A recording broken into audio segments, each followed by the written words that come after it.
Hi everybody, good evening. Thank you very much, Jonathan. It's lovely to be back in Cavan and to see lots of familiar faces, and even my cousin has arrived as well for a bit of support. So it's really nice to be back. As Jonathan said, this evening I want to spend a wee while talking about land ownership in Cavan, but to begin by saying thank you to Jonathan and to the Library Service for the invitation to speak, and I hope that you'll enjoy maybe a little bit and take a little bit away from what I want to say. So what I want to spend a wee while doing during the lecture is to firstly say a little bit about the land question in Ireland. I think we all have a good sense about what the land question is, and to say a little bit about land reform, just very broadly. And then I want to focus in on Cavan itself and to paint a picture very quickly of land ownership in Cavan in the 19th century, so that we get a sense of who owns the land, how much land they have, and so on. And then very quickly, I'm going to trace through the Land Acts from 1869 down to around 1909, and then focus in a wee bit more on this 1923 Land Act and its impact on the domain at Farnham and the agency of the Irish Land Commission at Farnham just 100 years ago. So to say a little of the land question itself, in a sense, the land question, as you know, colonialism, plantations, confiscation of land, redistribution of land in the 16th century, 15th, 16th, 17th centuries results in a predominantly non-Indigenous, numerically small, very powerful elite that we commonly refer to as the landlords owning Ireland. Access to land, which of course was so significant in the country in terms of your getting on and your status without any sort of major industry in the country, was governed by the landlords. So if your access to land was governed by these landlords through various mechanisms, but primarily through the leasing of land. And these arrangements, they became embedded, they were part of the practice of land ownership and land occupation in Ireland. But of course, it's contentious. There are times throughout history, as Miles Dungan has covered in his book, Land is All That Matters, and if you haven't read that book, to spend a wee while looking through it, it's really a great overview of the land question within Ireland. Occasionally, the tensions rise up. There's agrarian violence in trying to attempt to question or to address the injustices of this landlord system. And really, from around 1870 onwards, the land question becomes very deeply intertwined with the national question about independence and so on as well. So this question of who owns the land, how it's accessed and so on, I suppose it is a backdrop really to Irish history as we go through. But that system is reformed, and it's reformed through a series of legislation. Very broadly speaking, other countries have experienced land reform as well as Ireland. So land reform, Russell King, back in a book published in 1977, defined it as being this more or less direct, publicly controlled change. So the state is in charge of this change in the existing character of land ownership. And it normally attempts a diffusion of wealth, income, or productive capacity. So that's what land reform is aiming to do. It's normally publicly controlled, the state's involved with it, the character of land, of who owns the land, is changed and altered, and it's about diffusing the wealth away from the hands of a few into the hands of a greater number of people. So this sense of land reform, the land question, if we can just bear that in mind as we go through. We are able to recreate who owns Ireland in the 1870s. As you know, lots of you will be familiar with this famous survey, The Return of Landowners in 1876, and you can recreate this landowning elite from this return. It's available online if you Google it. If you Google anything now, you'll find it. But if you Google Return of Landowners 1876, you'll get the listing for Cavan, and it's arranged out alphabetically. If you had 1 acre of land or more, your name will be in this, and your address and the value of the land and so on. And when you spend a wee while pulling that apart, you get a picture like this. So this is a breakdown of land ownership in Cavan from that government return in 1876. So I'm going to concentrate just on the people who own 500 acres of land or more. Landlords were generally defined as being people that had 500 acres of land, so that's the kind of the cut-off point. So I think if you add from 501 acres up to more than 20,000, I think there's about 166 individuals owning about 450,000 acres of land in Cavan.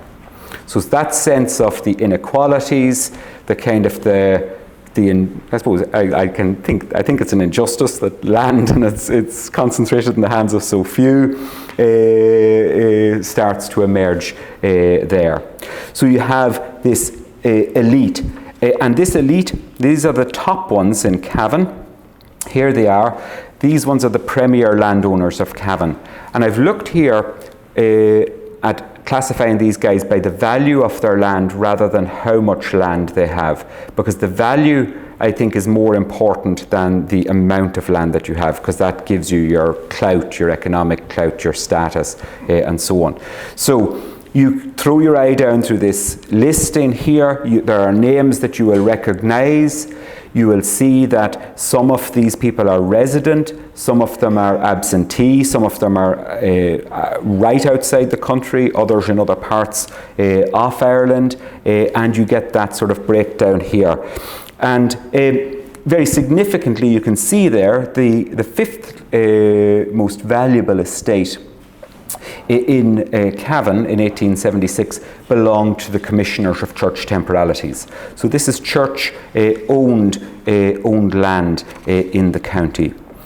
This map from Paddy Duffy's work gives us the geography of this, so you start to see where these estates are found within Cavan, and you'll be familiar with some of them. But you can see here very quickly, you can see the non-resident estates, so the estates that are in that this shading here. These are the non-resident estates.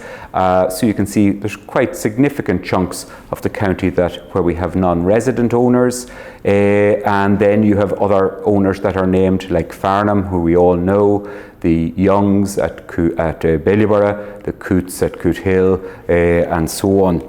So we have absentee, resident, we have large estates, small estates, we have those that are fragmented, like the Annesley estate, and the Annesley lands are up here. They're spread throughout the county. The same with the Saunderson lands, spread throughout the county.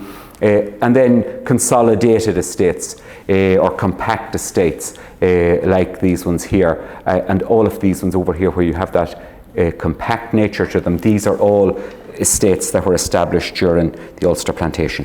And then valuable estates and those that are less valuable. And of course, that is of course very much connected with land quality and so on. So one of the first acts to kind of deal with land ownership is the act which disestablishes the Church of Ireland.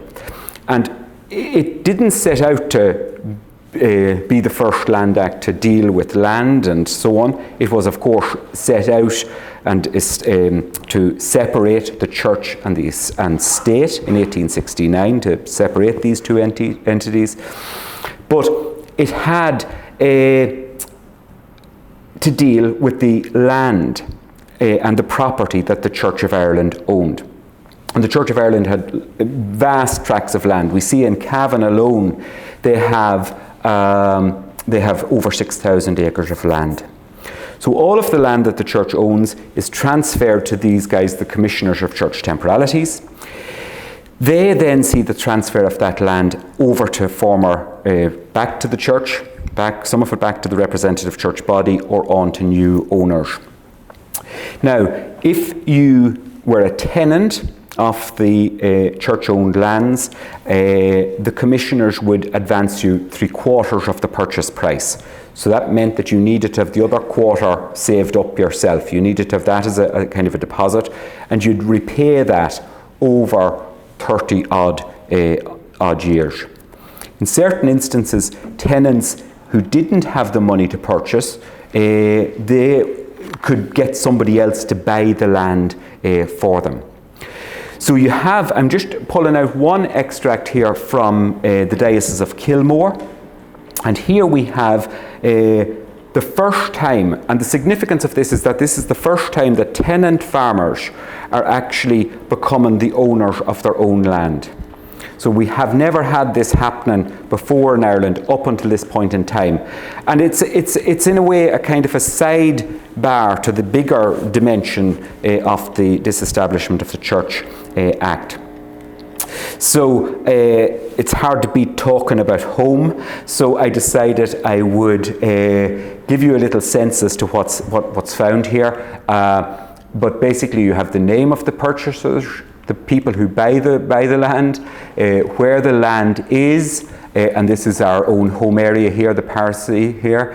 I think this is my ancestor, this fella called Bell, and how much land he's buying, when it's been purchased, and the size of his farm, and so on, all of that. So this is a hugely significant document. I just put in another little extract near the bottom here, where this is for Dromina, so this is from Kilother, and this is and these tenants here, a lot of these tenants, these guys are getting other people to purchase the land for them, a lot of these guys. But you also have the clergyman who's there at the time buying some of the land as well. So he buys some of the land because if the tenants didn't want to buy it, the other people, it could be sold then on to other parties as well. So that's a very significant impact from this act. And you start to see in 1877, it starts to tell us a little bit about what's significant about it. The last line here is probably the most important. The beneficial results of the measures adopted in the Church Act for creating a class of small proprietors can already be so plainly observed. So this gives us a very good context for what's to come on after this. And that commission that's set up, the Commissioners of Church Temporalities, they ultimately become in 1881 the Irish Land Commission. Those people, the offices that they have on Merrion Street in Dublin, the whole framework that they have used for moving the land between landlord or the church and the tenants here is the same one that they use. The first Land Act, though, that we might have in our mind from school history is probably this one in 1870, the famous Bright Clause within it.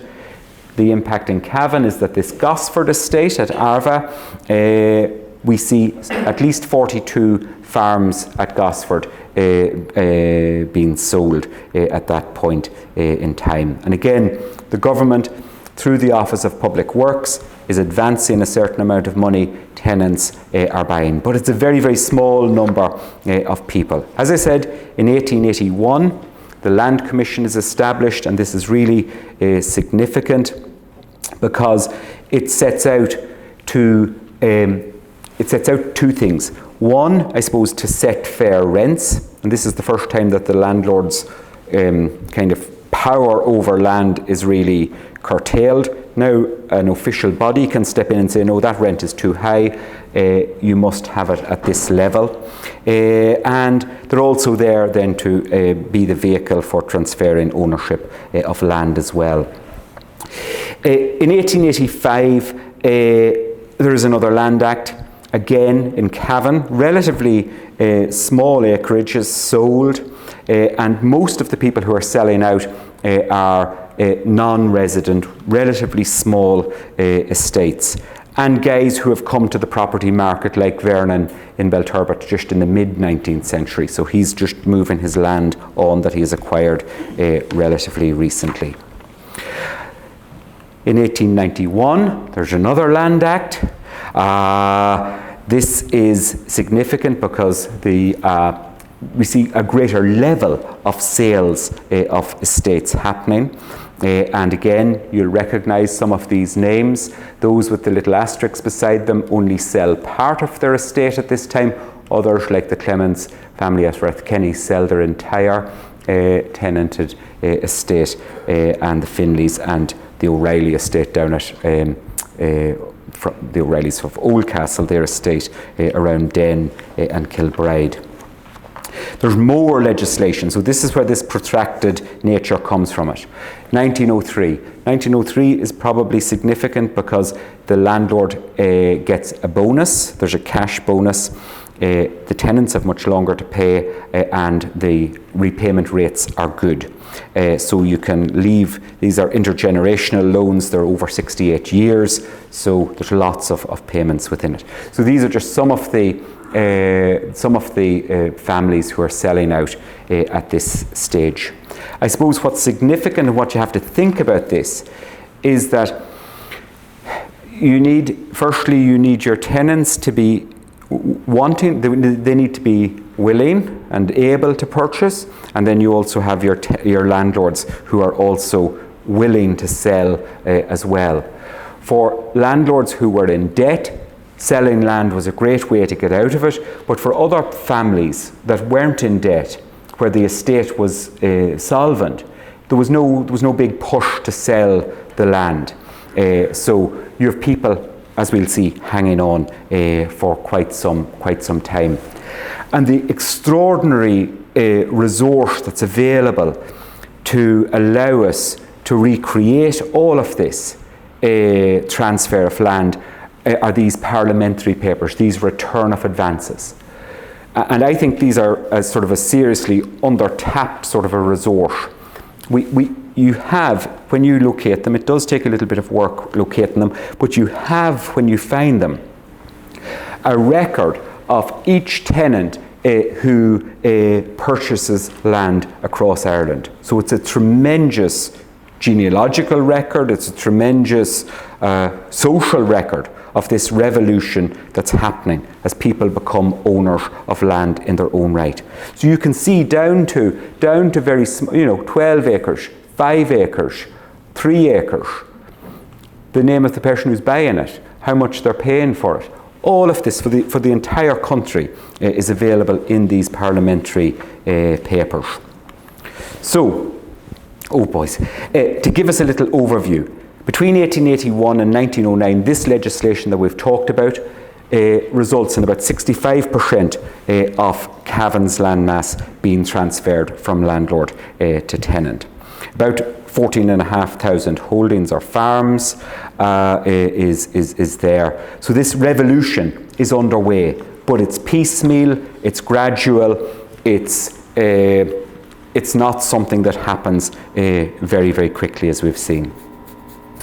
In 1923, there is a piece of legislation passed, and it's one of the first pieces of legislation that's passed by a native Irish government that seeks to end landlordism, to resolve the land question. As we see, all of these previous pieces of legislation from 1869 down to the 1920s, it has moved the process on.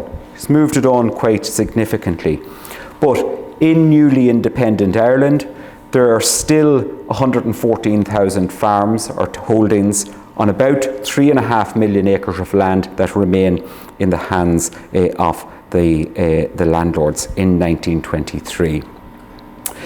So this act is passed in 1923. It is seen as being sort of evolutionary in its nature rather than being revolutionary. Joseph Sheehan has written about this. But the significance of the 1923 Land Act is the expanded powers that's given to the Land Commission. So the Land Commission from the 1880s and then from 1896 onwards had greater power to acquire land. And that power that they had is expressed in this section of the Land Act. So as you can see there, wherever the Land Commission see land that they think is necessary for what is it necessary for? Relieving congestion or facilitating the resale of tenanted land. This land, they can acquire it through compulsory purchase. So it's significant in that. This congestion that they're talking about relates to land where its value per person fell below 30 shillings per individual. So any place where the value of land fell below 30 shillings per individual in that area was considered congested. So it's not so much to do with the number of people there, but rather the quality of the land that's there. So compulsory purchase, you might think, oh, this is a big deal. It is, but it's necessary, and the Land Commission see it as being necessary to quell, I suppose, agrarian unrest in Ireland. So alongside the other unrest within Ireland during the period from the 1919 on to 1923, there's plenty of agrarian unrest amongst landless labourers, amongst small farmers as they seek to have their farms enlarged and so on.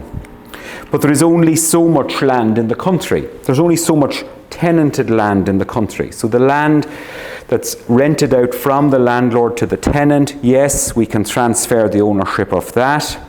But what about the other people where land is needed? So what about the people who are landless? What about the people who are living on these congested holdings? Where is the land going to come from to address those issues? So what's looked at is the domain land, or this untenanted land. And the untenanted land, this is what it's listed out as here, the different types of untenanted land. It accounts for about 10% of all agricultural land in Ireland at the turn of the 20th century. In Cavan alone, there's about close to nearly 40,000 acres of untenanted land in Cavan in 1906. Now, the value of this land varies. Of course, these are your most valuable holdings, the domain, the home farm, the out farms, and these are somewhat less. These mountain tracts, of course, are less valuable. But this is the land that's looked at, this untenanted, and I suppose we kind of call it the domain land. And that's what the Land Commission start to look at in 1923. So this is the point where we kind of want to kind of focus in terms of what's happening under this piece of legislation at Farnham itself. So you know, Farnham is the biggest landed estate in the county.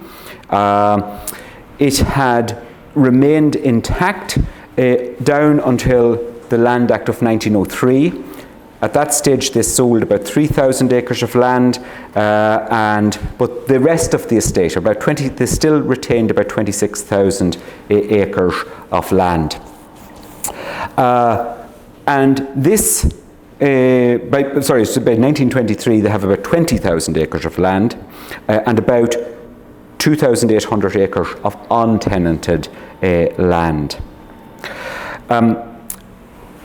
I suppose the scale of what's happening at Farnham on this untenanted land is very much reflected in the financial accounts from the estates or the domain at that time. So the diversity of sort of economic activity there is significant. You have a farm, a dairy, a forest, a game, a stable, a house, and a garden departments. And these are all run as individual financial departments, and of course there's an extensive number of people employed there as well. So this is the type of lifestyle. This is a little photograph of Lord Farnham in 1919 with his wife and children, and I think it's his brother and the agent, a man called Blackley. So this is Travers Blackley here. And Blackley kind of comes into the story in the 1920s. Farnham has remained very, very solvent. There are little times where there's little bits of financial pressure, but it has remained solvent financially down to the 1920s. By the end of April 1922, the overall accounts of the estate are in a debit balance of over £6,000. And this is the first time probably in the history of the modern history of the estate in the 20th century that you have this sort of financial deficit there. This precarious financial situation then is heightened, of course, with local tensions. And in April 1922, Blackley's house, Travers Blackley's house at Drumbar, is attacked. And in the next week's edition of the Anglo-Celt, Lord Farnham is offering 600 acres of land for sale. So I don't know if you had been thinking about this in advance or whether this is very much a reaction to the attack on Blackley and Blackley's instant departure from Ireland at that time.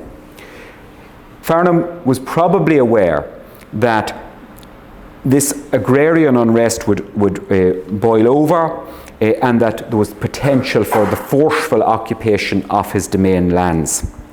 So he decides to sell them. He decides to sell 600 acres of them, and some of these names will be familiar to people here. Some of the townland names and the areas of lands and the names within this as well. So, but when he goes to try and sell it, as you can see here, the Anglo-Celt reported about what happened. The whole auction was fruitless and had to be abandoned. Look who arrives at the yard in Farnham on the day of the auction. You can imagine it. You know, a large number of landless men, labourers and small farmers assembled and demanded that a portion of the property should be divided amongst them. So this untenanted land, this is untenanted land here, even though there's people's names listed as occupying it and so on. These are like farms that are out on 11-month leases, so they're not subject to any of that other traditional sort of landlord-tenant relation or the stipulations that underpinned it. These are all 11-month leases, so Farnham can sell them as he wishes. So the landless men, the labourers, the small farmers assemble. They want to get it. 140 acres are £2 an acre. Now, the Farnham lands are probably the best, some of the better lands in Cavan, some of them, and it would have had a sort of a value of around £20 per acre in reality. So they were really been, really kind of insulting, saying we'll give you £2 an acre for it. None of the farms, of course, are sold. The auction's abandoned, and so on at this point in time. Farnham, of course, moves to England, and they stay in England until 1927. So they're there between probably 1922 up to 1927. And intimidations of families, boycotts, attacks, raids on their houses, looting, the destruction of country houses, as Terry Dooley has noted, around 300 country houses destroyed, were very much actions that emerged from a whole range of different reasons. Sometimes it was settling a local grievance. Sometimes it was a fear that houses might be used by the military. But as Terry Dooley has observed in his Burning the Big House book from 2022, the overwhelming motive was agrarian and land hunger. So the destruction of the house, the intimidation of the family away from the area, their departure, would, by extension in time, leave their untenanted lands available for redistribution. So Dooley writes, and I quote here, "The burning of the big houses, for whatever loose political or military reason, simultaneously ended centuries of landlord presence in an area and provided access to a sizable amount of productive agricultural land to be divided amongst locals. In essence, micro-social revolutions took place across the country." So these were micro-social revolutions because, of course, they free up the land. Farnham, as we know, survives intact. Other Cavan houses are not so fortunate, like their cousins, the Farnham's cousins at Fortland and Arley, where their homes are destroyed there. But here are the Farnhams in the Tatler magazine, so they're not just completely down there yet. They are able to take off to Hampshire. This little quote I think is incredible. This is what's written at the bottom of this. "Lord Farnham's family seat is at Farnham, County Cavan, but in the present state of affairs, when country houses are the favourite bonfire with the Shinners, he has temporarily removed himself and his family to less warlike Hampshire." So this departure, we kind of think of it as being a terrible upheaval. They don't look that terribly upset to be in Hampshire. They're still able to play tennis and be in a nice place and so on. But a few years ago, I was fortunate enough to get access to the Land Commission records relating to Farnham. And I suppose, just to give this very, very brief overview, the Land Commission formally ceases operations in 1984. It's dissolved in 1992, and it leaves behind this massive archive of materials. As these estates are being sold, each estate needs to firstly prove that they own the land. Each owner needed to prove that they had title to the land. Then there's lots of correspondence. Then there's the whole engagement about settling the land and maps and a whole range of things. But this archive is closed at the moment. It has been closed through time. As I say, a number of years ago, I was fortunate enough to get access to it through various channels, but it's closed. And Terry Dooley, again, from Maynooth, is one of the loudest voices that we hear calling for this archive to be opened. Now, it's gradually, bits of it are gradually being released at the moment. But nonetheless, it's really a significant archive. And I was fortunate enough to get hold of the stuff that related to Farnham and the acquisition file there. And that allowed me to trace through the engagement and the impact of the Land Commission on Farnham domain from their initial inspection of the lands in 1924 down to when they completed the purchase of the estate in 1930. So it's one of the first times, I think, that we have this sort of very deep sort of insight into how the Land Commission and a particular family engaged with one another. So across the period of 6 years between 1924 and 1930, the land at Farnham is being discussed between the estate solicitors, Allen and Halpin, between a little bit of input from Lord Farnham himself, and then the Land Commission itself. And it gives us this sort of great insight, because our impression of the Land Commission, I think, is always that they were very powerful, and they were very powerful. And they did have the law behind them. They did have the power to do what they wanted. but I think it also illustrates that they were prepared to modify what they wanted to do. They were prepared to negotiate with landowners. They were prepared to engage with the landowners for various reasons.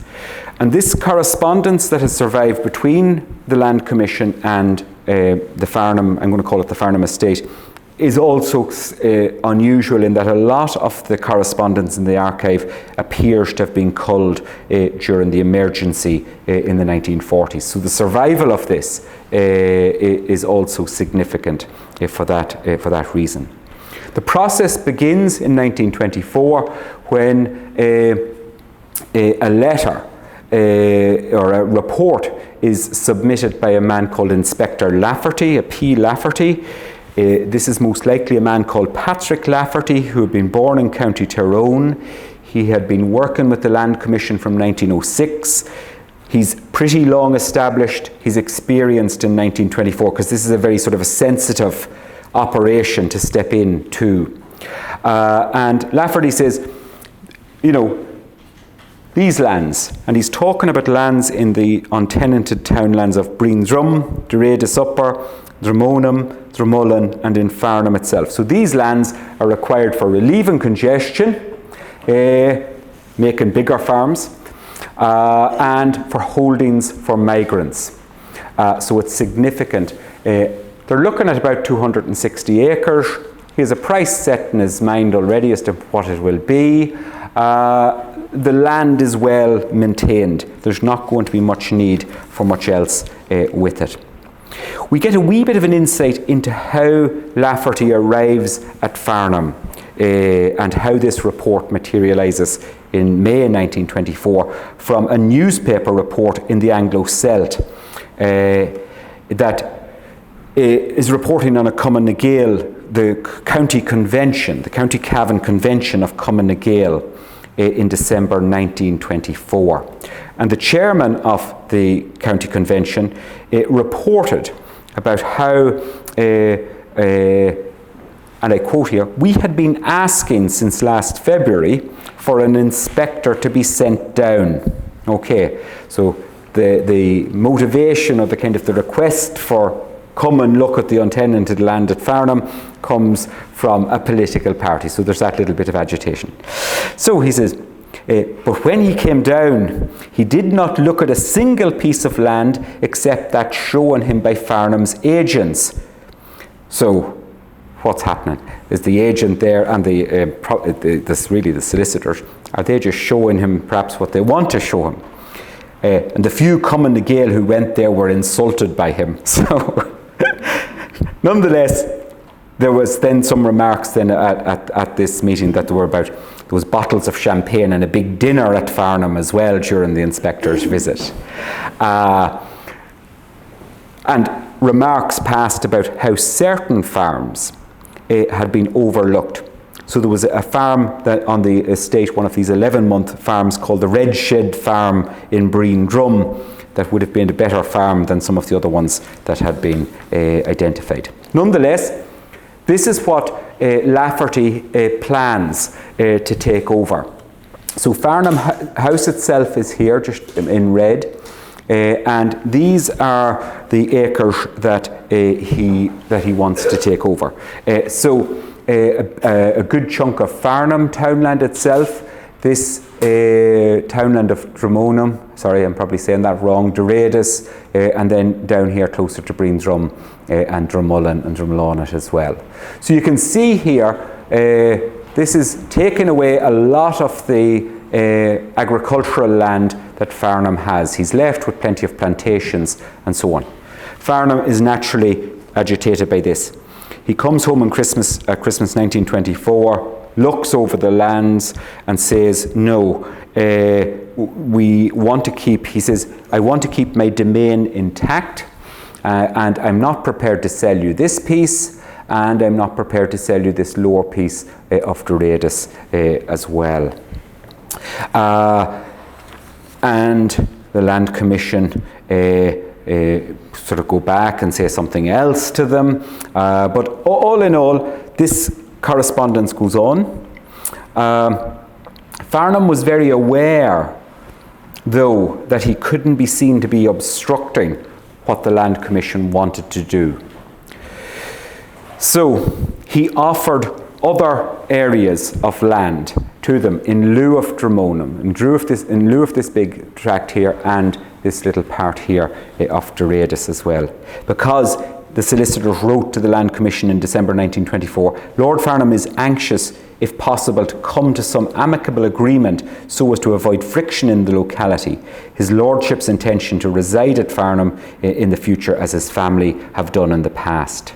So he's aware. He can't say no, no, no. There has to be some sign of willing to hand over some of this untenanted land.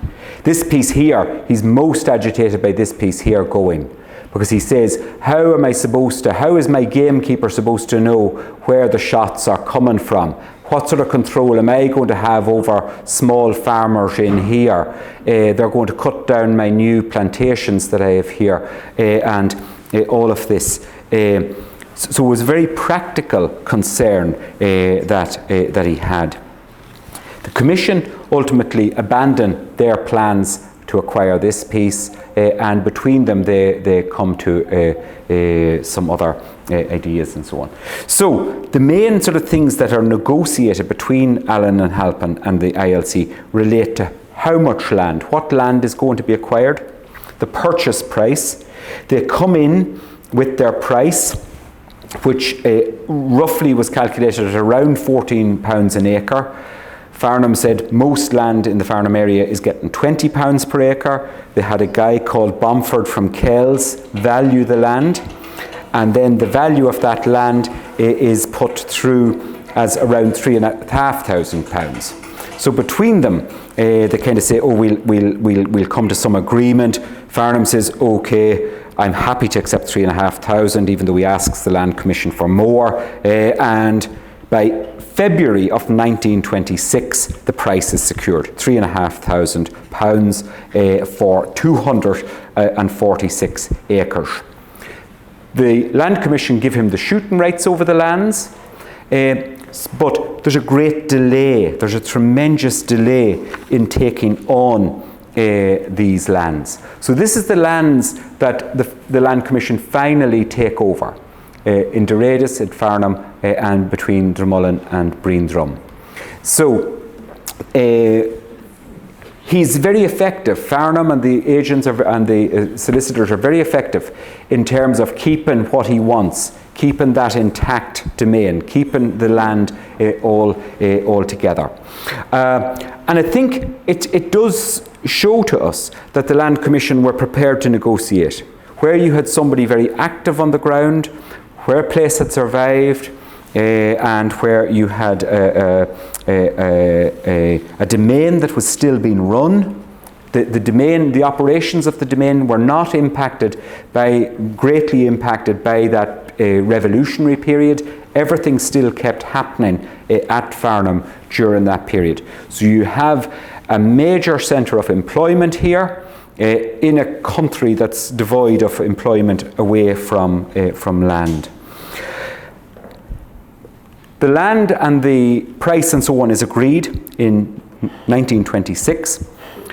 1929, the correspondence kicks up again.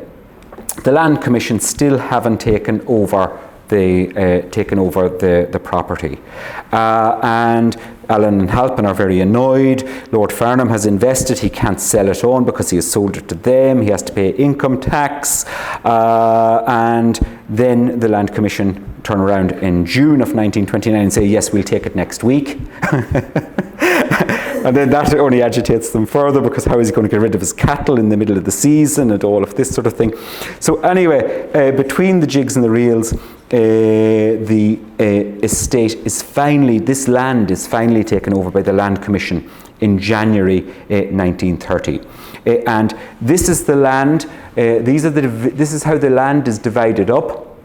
And this is the little report from the Anglo-Celt in February of 1930 that tells us of what's happened. Initially, I thought that delay in taking on the land was just or we have it now, there's no big rush. But there actually turns out to be a reason why they were delaying the kind of redistribution of the land like this. The policy was that the Land Commission wanted to deal with the tenanted holdings on the estate first of all. They wanted to make sure that the tenanted holdings on the estate at Farnham and at other estates were viable before moving this land on to other people. So they didn't want to sort of say, okay, yeah, we do all the landlord to tenant transfers and then realise we've got lots of unviable farms, and we've given away the untenanted land that we wanted to, that we could have used. So they waited until the tenanted section of the estate was dealt with, and then moved to deal with this untenanted land. And this is what happens. I've just anonymised names here, so these are the names of the people who get the land, and I've created this from the Government Gazette and from the valuation records. So you have about 13 new holdings. 10 of them are enlarging farms, because even in Cavan, we had congested farms in Cavan, or congested areas in Cavan, and we have 3 new farms or new holdings created there as well. And what you have, I suppose, is this sense of existing farmers in the locality getting additional land that will make their farm more viable. These 2 individuals here, they come from other parts of Cavan. And in this instance here, this family come from Killashandra area, and their holding, or their farm in Killashandra at this point in time, was comprised of 9 different separate fields or parcels of land. So the Land Commission were also sorting things out in that area, and they said, if we could gather up those 9 fragmented pieces of land, we could actually, in that area, create more viable farms. So we'll approach this family and we'll say to them, we'll give you the same area of land at Farnham in a consolidated block if you're prepared to give that up. So this movement of people, while we think of those migrations of people in the 1930s and the 1940s, and the movement from the west to the east, with the Land Commission being so important, there is movement as well to allow the work of the Land Commission to happen in the 1920s. So by moving from Killashandra to Farnham, this particular family leave in the Killashandra area where they've left these 9 parcels of land that can then be reallocated to the neighbouring farmers there. So it's pretty important. I'll just talk about one of these examples here in Breen Drum. So TT and TB, these are the family initials. These guys who received the lands in Breen Drum, their main farms were in Dromard, so in a nearby townland of Dromard. RT, who gets the 33 acres in Doradas, had 6 acres in Derraheen as well. So that's how you're kind of getting that sense of getting to a sort of a magic number. The Land Commission in the 1920s had in their mind a sense of around 20 acres of what they called reasonable land as being a good, viable farm. And then, of course, that acreage increases over time. This is how you can see these. You can see this whole transfer of land in these cancelled books. So these are the valuation records in the Tulcha Éireann in the valuation office. And this is what happens. This is how this transfer of land is recorded. And you can see there